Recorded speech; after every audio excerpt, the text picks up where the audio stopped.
세상에 많은 가르침이 있는데 왜 종교가 가장 큰 가르침, 최상의 가르침이겠는가? 종교를 영어로 잘 아시는 바와 같이 religion이라고 합니다. religion은 라틴어 religare.에서 파생했습니다. 라틴어 religare.는 다시라는 의미의 re, 접두어죠. 그리고 있다, 연결한다는 의미의 리가레의 합성어입니다. 그러니까 종교의 본 뜻은 뭘 다시 연결한다는 거예요. 뭘 연결하는가? 단절되었던 땅과 하늘을 연결하는 것입니다. 단절되었던 인간과 신의 관계를 다시 연결해 주는 것입니다. 단절되었던 삶과 생과 사를 연결해 주는 것입니다. 그러니까 종교가 가르침 중에 최상의 가르침일 수밖에 없습니다. 이 세상의 모든 가르침은 이 세상에서 사는 데 필요한 가르침입니다. 그런데 종교만 하늘을 이어주고 하나님을 이어주고 인간을 영원에 접속시켜주는 가르침이기 때문에 그 가르침보다 더 높은 가르침, 더 최상의 가르침은 세상에 있을 수 없습니다. 어떤 종교를 갖든지 내가 한 종교를 가졌다, 내가 한 종교를 믿는다라고 하는 것은 추상적인 개념이 아닙니다. 내가 한 종교를 믿는다고 하는 것은 그 종교가 진리라고 표방하는 그 종교의 경전 내용을 믿는 것입니다. 여러분들께서 만약에 나는 이재철 목사를 믿는다 라고 하신다면 여러분들께서 저의 뭘 믿으시는 겁니까? 제가 지금부터 여러분들께 드리는 제 말을 믿으시는 거예요. 저를 믿는다라고 하시면서 속으로 제가 말할 때마다 아유 거짓말, 저 사실 아니야, 그러면 저 믿는 거 아니죠. 내가 어떤 한 인격체를 믿는다면 그의 말을 신뢰하는 것이고 그의 말을 신뢰하기 때문에 내가 그 인격을 신뢰할 수 있는 것입니다. 불교 신자는 어떤 사람인가? 불경의 내용을 믿는 사람입니다. 불교 신자라고 하면서 불당에 가서 불상을 향해서 기복만 하고 복만 빌고 불경의 내용과는 전혀 무관하게 살고 불경의 내용이 어떤 내용으로 이루어졌는지도 모른다. 그 사람은 미신을 가진 사람이지 불자일 수가 없습니다. 우리나라에서 가장 큰 종교를 두 가지를 든다면 두말할 필요도 없이 불교와 기독교입니다. 불교는 1500년 동안 우리나라 사람들의 의식 구조에 깊은 영향을 미쳐왔습니다. 그 불교가 진리로 표방하는 불경 내용은 크게 두 개의 기둥으로 구성이 되어 있습니다. 첫 번째 기둥은 무아 사상입니다. 없을 무자에 나 아자. 나라는 존재는 본래 없다는 거예요. 나는 존재하지 않는데 존재한다는 착각으로부터 모든 인간의 고뇌와 고통이 발생한다는 것입니다. 그러므로 내가 무아라는 것을 깨닫는 순간부터 나의 모든 고뇌, 나의 모든 고통을 내가 뛰어넘고 극복할 수 있다는 것입니다. 이것이 무아 사상입니다. 두 번째 기둥이 윤회 사상입니다. 윤은 바퀴 윤자, 수레바퀴 윤자 아닙니까? 회는 돌회자입니다. 마치 수레바퀴가 쉬지 않고 계속 돌아가듯이 인간의 생과 사가 멈추지 않고 계속 돌아간다는 거예요. 인간이 죽었는데 죽는 것으로 끝나는 것이 아니라 죽음과 동시에 짐승으로 태어나든지 다시 사람이 되든지 아니면 곤충이 되든지 어떤 생명체로든지 계속 태어나서 또 죽고 또 다른 생명체로 나고 이 생과 사가 끝없이 윤회한다는 것입니다. 그래서 불교라고 하는 종교의 집은 이 무아 사상과 윤회 사상의 두 기둥 위에 불교가 세워졌습니다. 그래서 2500년 동안 인류의 삶에 지대한 영향을 미쳤고 우리 한국 사람들에게 1500년 동안 지대한 영향을 미쳤습니다. 그런데 그 불경이 표방하는 무아 사상과 윤회 사상의 두 기둥을 가만히 한번 생각을 해보면 그 두 기둥 사이에는 논리적인 모순이 존재한다는 것을 알게 됩니다. 자, 한번 생각을 해보십시오. 제일 중요한 첫 번째 기둥이 무아 사상입니다. 나는 없다는 거예요. 나는 존재하지 않는데 존재한다고 착각하는 것으로부터 인간의 모든 고뇌가 파생했다는 것입니다. 그러면 무아가 진짜라면 내가 존재하지 않는데 어떻게 윤회할 내가 존재할 수 있겠습니까? 윤회라는 것은 무아일 경우에는 윤회가 불가능합니다. 내가 죽었는데 내 생에서는 이 생에서 잘 못 살았기 때문에 서로 태어났다. 그랬다가 그 다음에 또 부처님의 자비심을 입어서 인간으로 태어났다. 그리고 인간으로 살면서 공덕을 많이 쌓아서 죽었는데 그 다음에는 또 인간으로 태어났다. 어떻게 그것이 무아일 수 있습니까? 내가 무아라면 윤회는 존재하지 않습니다. 거꾸로 윤회가 진짜라면 나는 무아일 수가 없는 거예요. 그러니까 무아가 진짜면 윤회가 있을 수 없고 윤회가 진짜면 무아가 있을 수 없습니다. 그래서 대부분의 불교 신자들은, 신도들이죠, 불당에 나가는 대부분의 불교 신자들은 자신들이 믿고 있는 그 불교의 두 기둥, 무아사상과 윤회사상 사이에 이 메울 수 없는 모순이 존재한다는 것을 알지 못하고 생각하지 않고 믿습니다. 그러나 위층으로 올라가면 지도층에서는 그 모순을 알지 않겠습니까? 그래서 스님들, 특히 학생들, 학문이 높으신 학생들 사이에서는 그 두 기둥 사이의 모순에 대해서 질문하는 것을 금기로 삼고 있습니다. 질문하지 않고 믿는 겁니다. 여러분, 기독교인은 두말할 필요도 없이 성경 말씀을 믿는 사람들이에요. 성경 말씀이 하나님께서 우리에게 주신 말씀으로 믿고 그 말씀 내용을 믿는 사람들이에요. 기독교 신자라고 하면서 그 말씀을 제쳐놓고 예배당에 가서 내 욕구하는 대로 기도하고 원하는 것만 내가 받으려고 한다. 그것은 무당에게 가서 굿하는 사람과 똑같습니다. 그 사람은 그리스도인일 수 없습니다. 우리 믿음의 대상인 성경도 불교가 말하는 무아사상과 인간은 영원히 존재하는 것과 같은 이 두 기둥과 유사한 이야기를 똑같이 하고 있습니다. 성경도 인간을 가리켜서 오늘 있다가 내일 없어지는 존재, 안개라고 그럽니다. 여러분, 안개가 멋지게 피어 있는데 안개에 실체가 있습니까? 해만 뜨면 없어집니다. 성경은 또 인간을 연기라고 그래요. 나무에 불을 떼면 연기가 얼마나 맵습니까? 우리에게 코로 들어가면 눈물을 흘리게 합니다. 뭔가 실체가 있는 것 같은데 순간적으로 없어져요. 성경은 또 인생을 입김이라고 합니다. 제가 뿜었습니다. 한겨울에 유리창을 향해서 입김을 뿜으면 입김이 소려요. 뭔가 있는 것 같아. 순식간에 없어집니다. 그러니까 성경이 인간들아, 너희들이 뭔지 아니? 너희들 연기야? 안개야? 입김이야?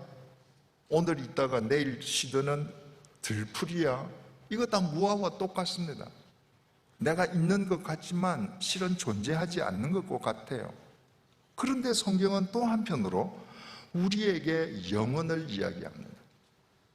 영원한 생명을 이야기합니다. 우리가 영원한 생명 속에 접속하고 그 생명을 누릴 수 있다고 얘기해요. 이거 얼마나 모순이에요? 내가 후 불어서 순식간에 사라지는 무아와 같은 입김이라면 내가 어떻게 영혼을 누릴 수 있습니까? 내가 영원한 존재가 될 수 있다면 내가 어떻게 안개일 수 있고 내가 입김일 수 있겠습니까? 불교처럼 분명히 모순이 존재하는 것 같습니다. 그러나 그리스도인들은 이 모순처럼 보이는 두 기둥 사이에서 그 어떤 모순도 느끼지 않습니다. 왜냐하면 그리스도인들이 믿는 성경에는 모순처럼 보이는 이 두 기둥을 연결하는 브릿지, 교량을 우리에게 보여주고 계시기 때문입니다. 우리 그 믿음의 대상으로 삼고 있는 성경은 이렇게 시작합니다. 창세기 1장 1절입니다. 이것이 성경의 첫 구절이에요. 내용이 이렇습니다. 태초에 하나님이 천지를 창조하십니다. 하나님의 말씀인 성경의 첫 구절이 딱 4단어로 구성되어 있습니다. 태초, 하나님, 천지, 창조. 이 4단어는 우리의 이성과 지성으로는 도저히 100% 이해 불가능한 단어들입니다. 태초가 언젠가 아무도 모릅니다. 여러분, 과학자들은 고작해야 80년, 90년 사는 인생이 말입니다. 마치 살아본 것처럼 태초가 100억만 년 전, 200억만 년 전, 뭐 이렇게 쉽게 얘기해요. 100억만 년이 얼마나 긴 기간입니까? 그런데도 오차가 100억만 년인데 그렇게 쉽게 얘기해요. 모르기 때문에 그렇게 얘기하는 겁니다. 하나님이 어떤 존재인가? 인간의 지성과 이성으로 하나님을 100% 알 수 있는가? 그럼 하나님 아니죠. 요즘 한국에서는 반려견 유행 시대가 되었습니다. 반려견들이 참 집 주인 침대에서 자면서 인간보다 더 좋은 대접을 받습니다. 그런데 한번 생각을 해보십시오. 반려견이 우리 주인이 나를 인간처럼 대접해서 침대에서 재우네, 나를 사랑하네, 나한테 주는 한 끼 이 캔 값이 웬만한 사람들이 밥 먹는 짜장면 값보다 더 비싸네. 그래서 나는 우리 주인을 완전히 알아. 여러분, 가능합니까? 개의 지능으로 그 주인인 인간을 100% 이해할 수 있나요? 불가능합니다. 만약에 개가 나는 내 주인을 100% 이해했어 단정하는 순간부터 그 개는 더 이상 주인을 알 수 없습니다. 개에게 주인은 사랑의 대상이에요. 순종의 대상이에요. 자기가 재롱을 떨어뜨려야 할 대상이에요. 이해의 대상이 아닙니다. 마찬가지예요. 인간에게 하나님, 피조물인데 그 인간을 창조하신 하나님을 100% 이해한다? 이건 아예 불가능합니다. 알 수 없습니다. 그 하나님이 천지 인간 만물을 창조하셨습니다. 어떻게 창조하셨는가? 몰라요. 여러분, 제가 만약에 지금 불구덩이 속에 빠져서 화상을 입었다고 하십시다. 아무리 의학이 발달해도 불에 타 없어진 제 피부를 인조 피부가 대신할 수 있나요? 못합니다. 제 엉덩이든 허벅지든 제 어느 몸속의 부위 피부를 뜯어서 거기에 이식해야 합니다. 왜? 이 피부를 어떻게 만드는지 창조의 비밀을 인간은 모르기 때문입니다. 자, 하나님의 말씀이라고 그리스도인들이 믿는 성경의 첫머리에 4글자가 등장했는데 그 4글자는 인간의 지성과 이성으로 모두 이해 불가능한 단어들이다. 그리고 그부 하나님이 인간을 창조하셨다고 증언하신다. 여기에서 우리는 몇 가지 중요한 교훈을 얻습니다. 첫 번째로, 하나님은 이해의 대상이 아니라 믿음의 대상이라는 거예요. 하나님은 우리의 지성으로 절대로 100% 이해할 수 없습니다. 하나님은 우리 사랑의 대상이에요. 하나님은 우리가 순종해야 될 대상이에요. 하나님은 우리가 믿어야 될 대상이라는 거예요. 두 번째로, 하나님 그분이 천지 만물과 나를 창조하셨기 때문에 나는 그분으로부터 온 거예요. 내가 어디서부터 왔는가? 그 답이 너무나 클리어하게 나옵니다. 내게 생을 명하신 그분으로부터 나는 나왔습니다. 세 번째 교훈, 그분이 나를 지으셨으므로 그분이 나를 책임지신다는 거예요. 여러분, 자동차, 고급 자동차일수록 메이커가 자동차를 판매하고 나면 철저하게 애프터 서비스 하잖아요. 세상의 메이커도 자기가 만든 제품에 대해서 철저하게 책임을 지는데, 하나님이 인간을 창조하시고 그 인간에 대해서 책임을 지시지 않겠는가? 당연히 책임지시는 것이죠. 그 다음 교훈, 그분이 내게 생을 명하신 분이시므로 내가 죽어서 어디로 가는가? 두말할 것도 없이 그분 품으로 되돌아가는 것입니다. 마지막 교훈, 그분이 천지를 창조하시고 그분이 나에게 생을 명하셨으므로 그분이 우리에게 주신 성경 말씀, 하나님 말씀이 온통 인생 사용 설명서 혹은 인생 해설서라는 것입니다. 여러분, 오늘날 고가의 전자제품 또 자동차 얼마나 고급으로 잘 만듭니까? 여러분들이 고가의 제품을 구입했을수록 사용 설명서를 숙지하지 않습니까? 사용 설명서를 숙지하지 않으면 고가의 제품을 망가뜨려요. 왜 사용 설명서를 숙지합니까? 그 사용 설명서는 그 제품을 만든 메이커의 설명서이기 때문에 내가 지금부터 사용하는 제품에 대해서 그 메이커보다 더 잘 아는 사람이 없기 때문이에요. 그 사용 설명서대로 제품을 사용하는 것이 이 고가의 제품을 가장 가치 있고 가장 오래도록 가장 아끼고 사용하는 첩경이기 때문에 숙지하는 거예요. 여러분들이 어떤 고가의 제품을 갖고 있든지 상관없이 여러분이 가지고 있는 고가의 제품보다 여러분의 인생이 못합니까? 자동차는 평생에 몇 번 바꿀 수 있습니다. 그런데 인간의 인생은 일생이라고 그래요. 한일자. 인간은 이생이 아닙니다. 인생은 속삼자, 삼생이 아닙니다. 한 번밖에 없습니다. 자동차처럼 교체할 수 있는 게 아닙니다.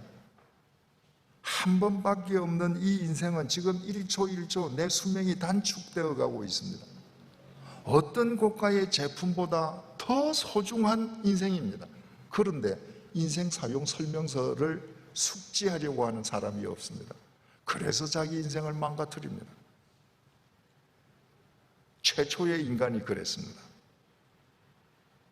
하나님께서 최초의 인간 아담을 만드셨습니다.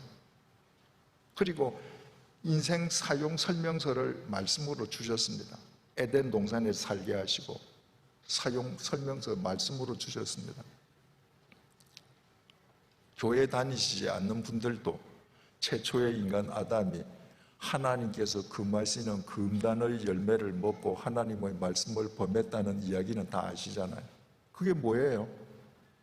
인생 사용 설명서를 묵살한 겁니다. 그래서 인생이 망가졌습니다. 최초의 인간이 인생 사용 설명서를 묵살한 결과가 무엇이었는가? 첫째, 최초의 인간이 죄인이 되어버렸습니다. 인생 사용 설명서를 망가뜨린 묵살한 결과로 인간으로 지음받은 인간이 사람을 죄인으로 망가져 버렸습니다. 두 번째로 실락원했습니다. 에덴 동산을 상실했습니다. 에덴 동산은 사람이 죽지 않는 곳입니다. 거기에는 영원히 사는 곳입니다. 그런데 죄인으로 전락하고 낙원을 빼앗긴과 동시에 인간은 죽음의 노예가 되고 말았습니다. 누구도 피할 수 없이 죽게 된 것입니다. 세 번째로, 첫 번째 인간이 죄인이 됨으로 말미암아 그 죄인으로부터 태어난 모든 인간 후예가 본질적으로 죄인이 되고 말았습니다. 내가 에덴 동산에서 아담과 같이 나는 금단의 열매를 따먹는 범죄를 저지른 적이 없어요. 그런데 나는 태어나면서부터 본질적으로 죄인이 되었습니다. 왜?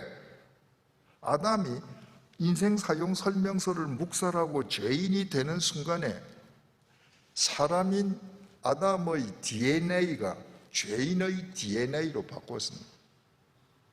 그 아담으로부터 태어나는 모든 인간은 본질적으로 죄의 DNA를 타고난 겁니다. 쉽게 설명하면 이런 얘기입니다. 여러분, 술 공장이 있잖아요. 술 공장에서는 한 제품만 만들지 않습니다.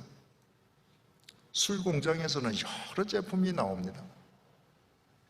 그런데 차이가 있다면 도수가 높은 술이냐, 도수가 얕은 술이냐, 고가의 위스키냐, 아니면 저가의 맥주냐, 그 차이밖에 없이 술 공장에서 나오는 모든 제품은 예외 없이 술입니다.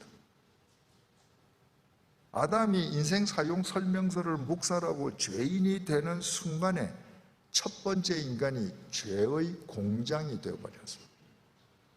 그 죄의 공장에서 생산된 모든 인간은 죄인으로 태어났습니다. 차이가 있다면 좀 윤리적인 죄인, 좀 비윤리적인 죄인, 박사학위를 가진 죄인, 학교 문턱에도 들어가 본 적이 없는 죄인, 피부색이 검은 죄인, 피부색이 하얀 죄인, 도덕적인 죄인, 비도덕적인 죄인, 그 차이밖에 없습니다. 그래서 모든 인간은 태어나는 순간부터 죽음을 향한 기차 위에서 하루하루 생명이 소멸되어 가고, 육체의 생명이 소멸되어 간다는 것 자체가 고통 아닙니까?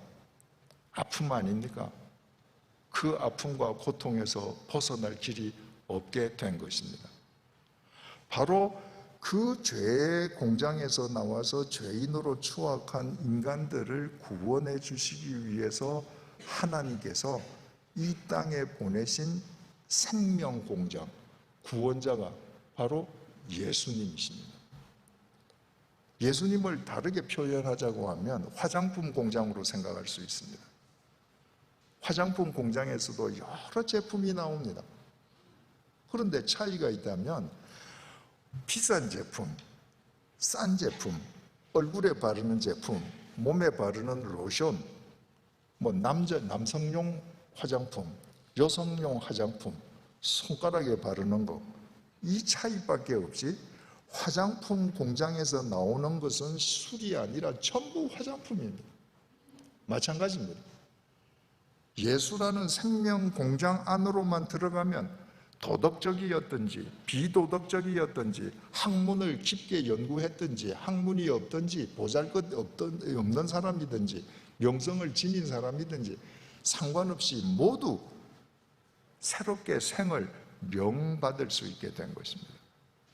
어떻게 예수 그리스도께서 모든 인간에게 새로운 생을 명하시는 생명 공장일 수 있는가? 하나님의 말씀인 성경은 그 이유를 4가지로 설명해 줍니다. 다시 말하면 성경은 예수님을 4가지 용어로 소개합니다. 첫 번째로 이 땅에 오신 예수님이 구원자이시기 때문입니다. 예수라는 이름 자체가 히브리 말로 구원자라는 말입니다. 이 세상에 어느 누구도 이 세상에 와서 인간의 죄를 지적한 사람이 없습니다. 어느 종교도 죄의식이 희박합니다. 죄에 대해서 얘기하지 않습니다.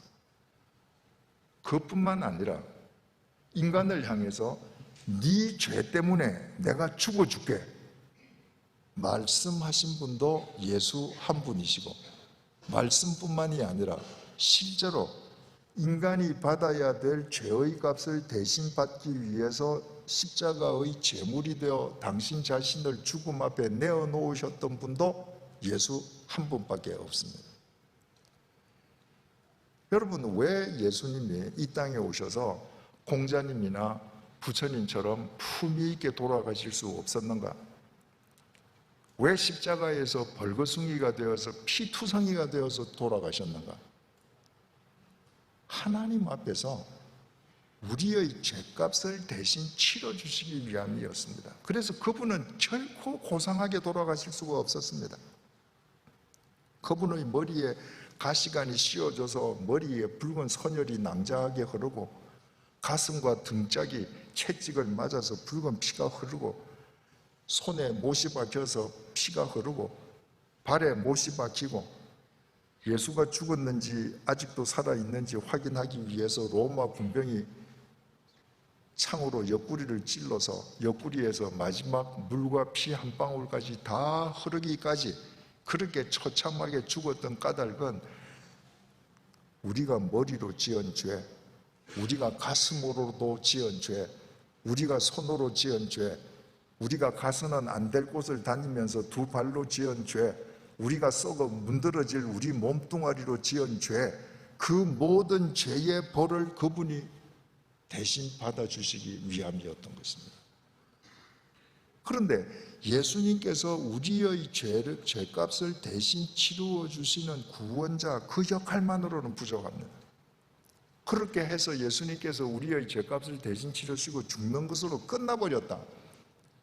그러면 하나님으로부터 우리가 우리의 죄값은 용서받을 수 있을는지 모르지만 우리 죽음의 문제가 해결 안 됩니다. 예수님께서는 두 번째로 부활자라고 성경이 증언합니다.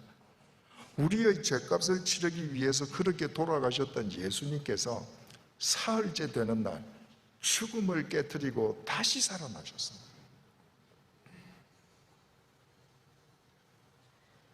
여러분, 예수님께서 2000년 전에 내 죄를 위해서 십자가에서 못 박혀 돌아가셨다가 사흘째 되는 날 죽음을 깨뜨리고 다시 살아나셨다. 그 2000년 전이 언젠지 아십니까? 우리나라 박혁거세가 알 까고 나왔다고 하는 때입니다. 아주간 옛날이에요. 그런데 여러분, 박혁거세가 알 까고 나왔다는 건 우리 한국 사람이면서도 안 믿죠. 그런데 그리스도인들은 그때 예수라는 분이 십자가에서 돌아가셨다가 죽음을 깨뜨리고 부활하셨다는 사실을 믿습니다. 어떻게 믿을 수 있을까요? 여러분, 어떤 종교든지 그 종교를 창시한 분 혹은 그 종교가 교주로 떠받드는 분들은 반드시 무덤이 있습니다. 그래서 모든 종교는 자기 종교 교주의 무덤을 크게 만들면 크게 만들수록 자기 종교의 권위가 더 커지는 것처럼 왕릉보다 더 큰 무덤을 만듭니다. 부처님도 어떻습니까? 부처님은 나무에 시신을 올려서 다비씩 불로 해서 태웠지 않습니까? 그런데 그 시신에서 사리가 나왔다는 거 아니에요.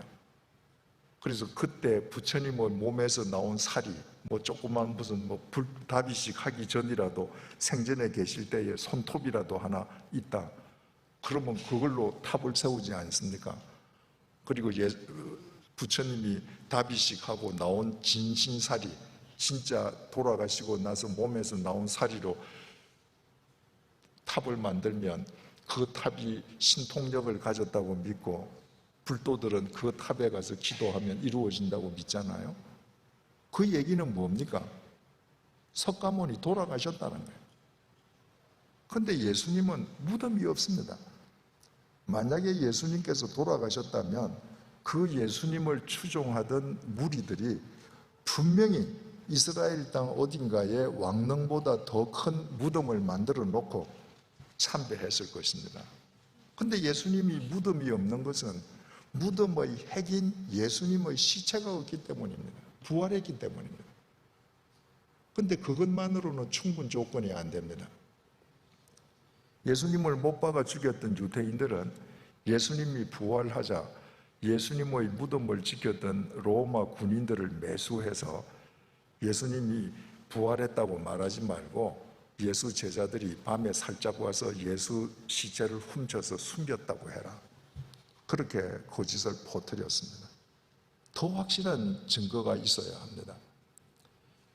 여러분 잘 아시는 대로 미국의 닉슨 대통령은 워터게이트 사건 때에 거짓말을 한 것으로 스스로 사임을 했습니다. 그때 찰스 콜슨이라고 하는 미국 최고의 법률가가 닉슨 대통령의 법률 보좌관이었습니다. 찰스 콜슨을 비롯해서 미국 최고 엘리트 변호사들이 닉슨 대통령이 워터게이트 사건을 몰랐다는 것을 알리바이를 만들기 위해서 거짓으로 입을 맞췄습니다. 그런데 국회에서 임명한 특별검사가 신문을 시작하자 그들이 입을 짜 맞춘 그들의 증언은 단 며칠 내에 들통이 나고 말았습니다.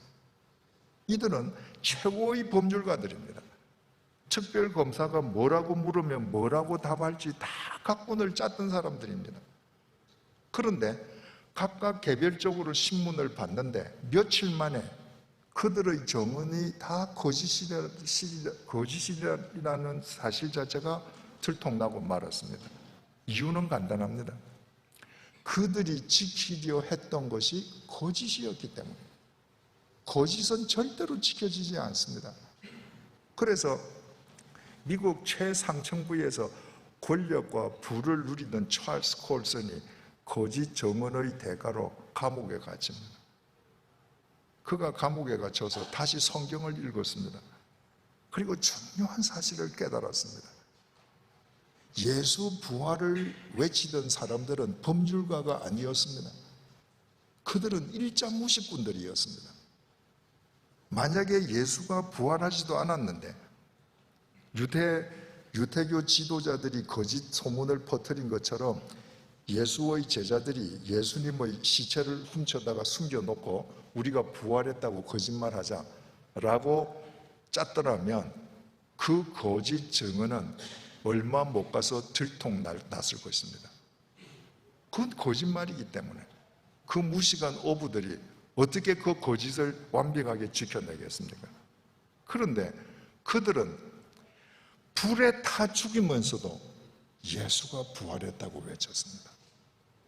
로마 원형 극장에서 사자의 밥이 되어 온몸이 뜯겨서 피투성이가 되어 죽으면서도 예수가 부활했다고 외치고 죽었습니다. 왜? 예수가 진짜 부활했거든요. 진짜 부활한 예수를 만났거든요. 그래서 그 부활한 예수를 보았기 때문에 그 부활한 예수를 외치면서 불에 타 죽고 맹수의 밥이 되어 죽을 수 있었던 것입니다. 찰스 콜슨이 그것을 감옥에서 깨달았습니다. 이 예수 부활의 증언은 진짜였기 때문에 2000년 동안 이 증언이 그대로 지켜졌구나. 그래서 형식적인 교인이었던 그가 감옥에서 다시 부활하신 예수를 만나고 그리스도인으로 출소해서 남은 여생은 그리스도의 사랑을 감옥에 갇힌 사람들에게 전하는 인생을 살고 있습니다. 여러분, 아까 서두에 말씀을 드렸습니다. 불교의 무아사상과 윤회사상 사이에는 그 두 모순을 극복하게 해주는 교량이 없다고 그랬습니다. 무아사상이 진짜면 윤회사상은 불가능하고 윤회사상이 진짜라면 무아가 아니라 나는 구체적인 실체로 존재하는 것입니다. 성경도 인간은 이끼입니다, 안개다, 무화와 같은 이야기를 합니다. 그런데도 성경은 영원한 생명을 약속합니다. 어떻게 가능해요? 예수 그리스도가 교량을 했기 때문에, 역할을 해주기 때문입니다. 안개와 같은 인간, 입김처럼 오늘 있다가 내일 사라져가는 인간, 그 인간이 영원한 생명이신 하나님에게로 갈 수 있는 다리가 되도록 그분이 인간의 죄값을 대신 치르시고 사흘째 되는 날 죽음을 깨뜨리고 부활하심으로 완전한 생명의 브릿지, 생명 공장이 되어주신 것입니다. 그뿐만이 아닙니다. 성경은 세 번째로 예수를 참 인간이라고 소개하고 있습니다. 구원자라고 해서 저 구름 위에 있는 천상의 존재가 아니었습니다. 예수님은 참 인간으로 동정녀 마리아의 몸에서 태어나 이 땅에 오셨습니다. 많은 분들이 이렇게 질문합니다. 어떻게 처녀가 아이를 낳을 수 있어?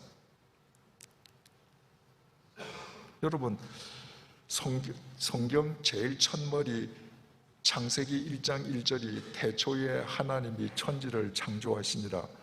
근데 이 네 단어는 우리 이해 밖에 있는 단어라고 그러지 않았습니까? 그래서 하나님은 믿음의 대상이라고 그러지 않았습니까? 여러분 생각을 해보셔요. 하나님이 천지를 창조하신 분이시라면 하나님이 처녀에게서 아이 못 낳게 하십니까? 창세기 1장 1절을 하나님의 말씀으로 받아들이면 믿지 못할 것이 없습니다. 금요일 날 제가 말씀드리지 않았습니까? 그랬더니 그날 참석하셨던 분들 중에 인생에 대해서 참 많은 것을 깨달았는데, 그런데 노아 홍수 때 민물고기는 어떻게 됐대? 이런 분이 있다고 그래요. 여러분, 노아 홍수가 나면 민물고기 죽어야 됩니까? 왜 죽습니까? 물 속에서 사는 민물고기가 왜 죽어야 돼요? 만약에 죽어야 될 경우라고 하면 천지를 지은 하나님이 그거 못 살리나요? 예수님이 인간의 몸을 통해서 오신 참 인간이었습니다. 그 예수님은 태어날 때 구유에서 태어났습니다. 구유를 침대로 삼았습니다. 구유라고 하는 것은 짐승의 밥통입니다. 여러분, 성화를 보면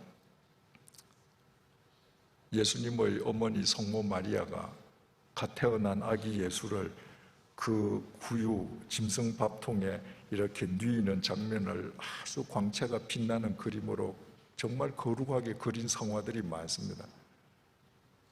여러분, 구유 짐승의 밥통 그렇게 거룩한 게 아닙니다.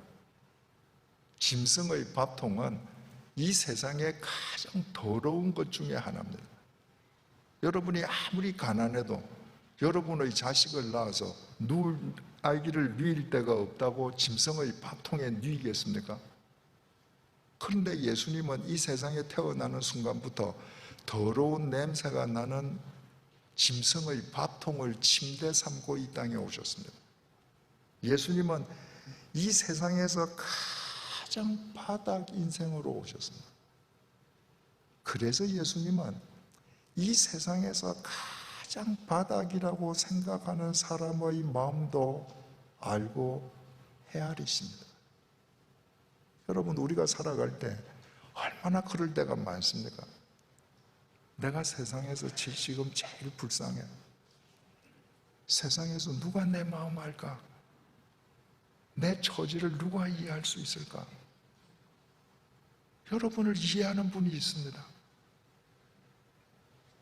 예수님입니다. 그분은 짐승 밥통에서 태어났습니다. 세상에서 가장 밑바닥 인생에서부터 시작하셨기에 그분이 이해하지 못하고 그분이 품지 못할 사람이 없습니다. 네 번째로 성경은 참 인간으로 오신 그분이 참 하나님이셨다고 증언합니다. 사람들은 이렇게 또 질문합니다. 예수님이 하나님의 아들이라는데 어떻게 하나님의 아들이 또 하나님일 수 있어? 이것도 질문이 안 되는 거죠. 여러분, 개 새끼는 뭡니까? 개예요. 사람 자식은 뭡니까? 사람 자식은 사람이에요. 예수님이 하나님의 아들로 오셨으니까 하나님이신 겁니다. 여러분, 인간 중에서 하나님보다 더 높은 사람이 있을 수 있습니까? 로마 황제라고 한들 하나님보다 더 높을 수 있겠습니까? 인간의 모습으로 이 땅에 오신 예수님은 하나님이셨습니다. 로마 황제보다 더 높은 분이셨습니다. 그래서 짐승 밭통에서 태어나신 예수님은 가장 비천한 사람의 마음도 헤아리고 보듬어 주시지만, 하나님께서는 이 세상에서 가장 높은 사람의 고독도 알고 품어주시는 분이십니다. 여러분, 많은 사람들은 하나님은 가난한 사람만의 하나님이라고 착각합니다. 하나님은 언제나 약한 사람만의 하나님이라고 착각합니다. 그렇지 않습니다. 예수님이 이 땅에 오셨을 때 예수님 그늘에는 오늘날로 이야기하면 국회의원인 유대인 의원, 사내들인 의원 니고데모도 있었고요. 아리마대 지방의 갑부, 거부, 재벌 요셉도 있었고요. 로마 장교 백부장도 있었고요. 높은 사람들도 있었습니다. 여러분, 돈이 많은 사람은, 높은 데 있는 사람은 높은 데 있기 때문에 선을 행하고도 의를 행하고도 욕먹는 일이 많습니다. 세상 사람들은 다 욕합니다. 모함합니다. 주님은 그들의 심정을 아십니다. 그래서 저 짐승 밥통에서 태어나시고 하나님의 아들로 오셨기에 그 렌지가 끝에서 끝입니다. 그분이 품지 못할 분이 없습니다. 그래서 수고하고 무거운 짐진 자들아, 다 내게로 와라. 누구든지 다 와라. 내가 너희들 쉬게 해줄게. 그분이 구원자, 부활자, 참 인간, 참 하나님이시기 때문에 가능한 것입니다. 그분이 연기와 안개와 입김과 같은 우리를 영원하신 하나님으로 레리가레 다시 연결해 주시는 생명 공장이 되신 것입니다. 그래서 그 생명 공장 안에만 들어가면 내가 비윤리적인 인간이었어도, 내가 베드로처럼 갈릴리의 어부 노릇을 하면서 배운 것이 아무것도 없는 사람이라 할지라도 그분의 생명을 힘입어 새로운 생을 명받게 되는 것입니다. 교회를 다니시지 않는 분들도 사도 바울이라는 사람 이름은 들었을 것입니다. 그 바울이라고 하는 사람은 자기 신념에 사로잡혀서 자기 신념에 어긋나는 사람들을 무차별로 박해하고 잡아서 투옥시키는 것을 천직으로 삼던 사람입니다. 그가 예수님을 만났습니다. 예수님 안에서 새로운 생을 명받았습니다. 그래서 그가 고린도후서 5장 17절을 통해서 이렇게 고백합니다. 그런즉 누구든지 그리스도 안에 있으면 새로운 피조물이라, 이전 것은 지나갔으니 보라 새 것이 되었도다.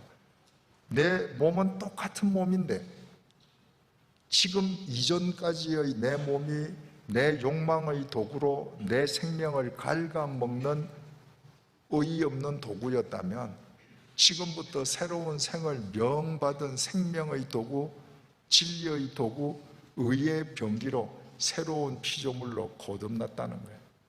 어떻게 예수 안에서 그게 가능합니까? 방금 말씀드렸듯이 참 구원자, 참 부활자, 참 인간, 참 하나님이시기에 그분 안에서만 가능할 수 있었던 것입니다. 그래서 예수님께서 오늘 본문대로 내가 곧 길이요 진리요 생명이니 나로 말미암지 않고는 아버지께로 올 자가 없느니라. 바로 바울이 이 예수 그리스도를 통해서 영원하신 하나님 아버지, 영원하신 생명의 레리가레 되었을 때, 그가 새로운 피조물의 인생을 살았을 때, 그 한 사람의 인생으로 인해서 로마 제국의 역사가 새로워졌고 인류의 역사가 새로워졌습니다.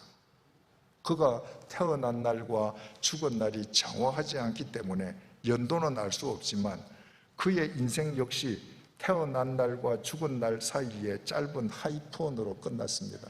그러나 그것은 단순한 기호가 아닙니다. 예수 그리스도의 영원하신 생명 안에서 세계의 역사를 새롭게 하는 영원한 생명의 칩으로 오늘 이 시간도 남아있는 것입니다. 바로 그 주님이 1984년 8월 2일 새벽 2시에 제게 새로운 생을 명해 주셨습니다. 바로 그 전날 밤까지 저는 술독에 빠져 살았습니다. 제 이성으로는 이렇게 살면 안 되는데, 내 아내에게 정말 좋은 남편으로 살아야 되는데, 이성으로는 매일매일 그와 같은 삶을 거부했습니다. 그러나 제 육체는 제 이성을 쫓지 않았습니다. 제 육체는 오후만 되면 제 본능을 쫓았습니다. 허구한 날 술로 제 젊음을 탕진했습니다. 그런데 그분이 그 83년 8월 2일 새벽 2시에 제게 새로운 생을 명해 주심으로 제가 새로운 피조물이 되었습니다. 그때가 제가 우리 나이로 36살입니다. 그 이후로 제가 지금 35년을 더 살았습니다. 제 인생을 되돌아보건대 1984년 8월 2일 새벽 2시 그 이전 36년 입김처럼 사라졌습니다. 제 몸이 지금 건강이 좋지 않고 한 모든 후유증은 그 이전에 막 살았던 결과입니다. 그 36년은 한순간 한 찰나로 다 없어졌습니다. 그 이후의 35년은 한량없이 길었습니다. 여러분, 인생은 짧지 않습니다. 내 욕망대로 살려면 인생은 순식간에 끝납니다. 그러나 새 생명을 명받고 주님 안에서 새로운 생명, 영원한 생명에 레리갈레해서 살면 인생은 한없이 깁니다. 여러분들이 할 일이 한없이 많습니다.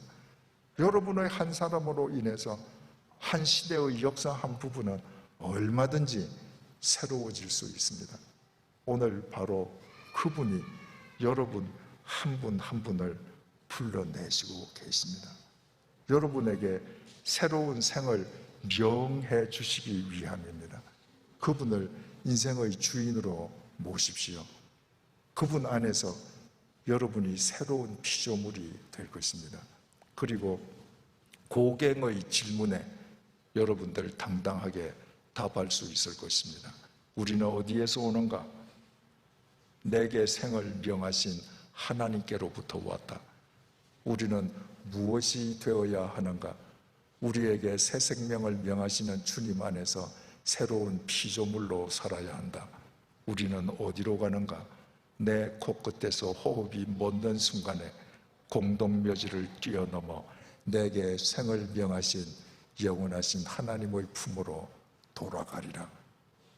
그 새로운 삶이 지금부터 시작되었습니다. 기도하겠습니다.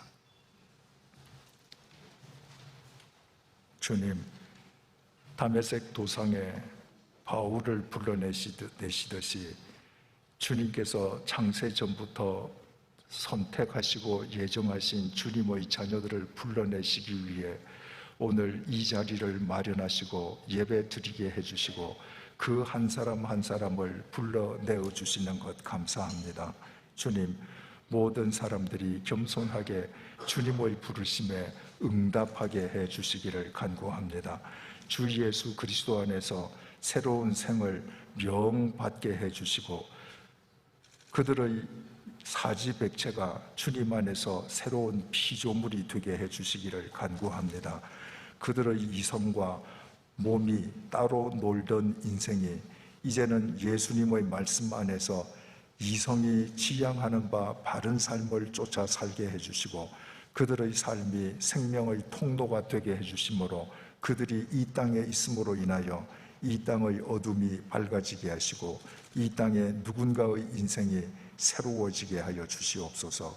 그들이 새로운 생을 명받음으로 자신들의 인생만 새로워질 뿐만 아니라 그들의 가정이 행복의 요람이 되게 해주시고 그들의 일터가 생명의 통로가 되게 하여 주시옵소서. 그 새 생명의 새로운 행진이 오늘 이 시간부터 시작되게 하여 주시옵소서. 예수님의 이름으로 기도드립니다. 아멘.